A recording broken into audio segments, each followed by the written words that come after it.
When fearful depositors began to clamor to withdraw all their money, one of George Eccles' jobs was to brief his cashiers on how to handle the run.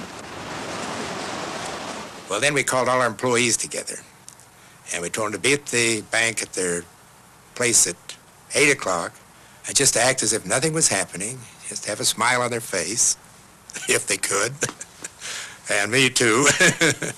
And we had 4 savings windows, and we said, never leave the window. Lunch hour, anything else, we must have every window open all day.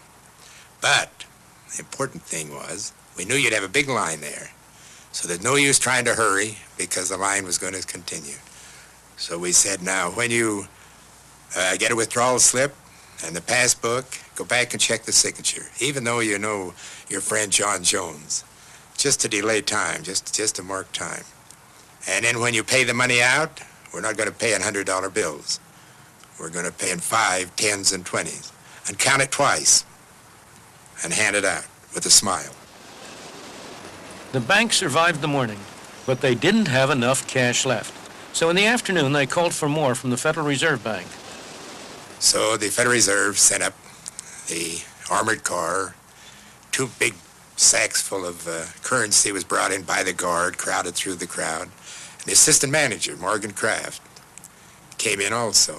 So Mariner, my brother, grabbed Mr. Kraft, and he said, now, get up on this marble counter and tell these people that you've brought up a lot of money and there's more where that came from. And he did. And then Mariner got up and said, now, you've heard that story. We're not going to close. We're going to stay open as long as any of you people want your money. So don't worry about it at all.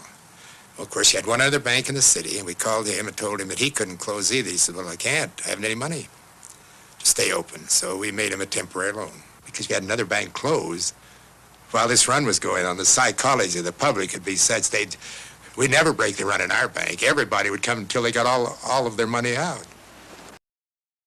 The bank survived the first day's run. It was time to change psychology. The second day was to be very different. So that evening we called our employees all together because we knew that the next day people had been working during the day and would have heard about this, and the next morning we'd have them with us. So we figured, now, we can't let a crowd build up in the lobby. So we told our tellers, I says, now, you pay out this money just as fast as you can. So when anybody comes in the front door, they don't see a line. You pay out in $100 bills. And don't let any line ever develop at your window. Well, it never did. So along about noontime, people were just coming and going in a normal fashion, and the run was over.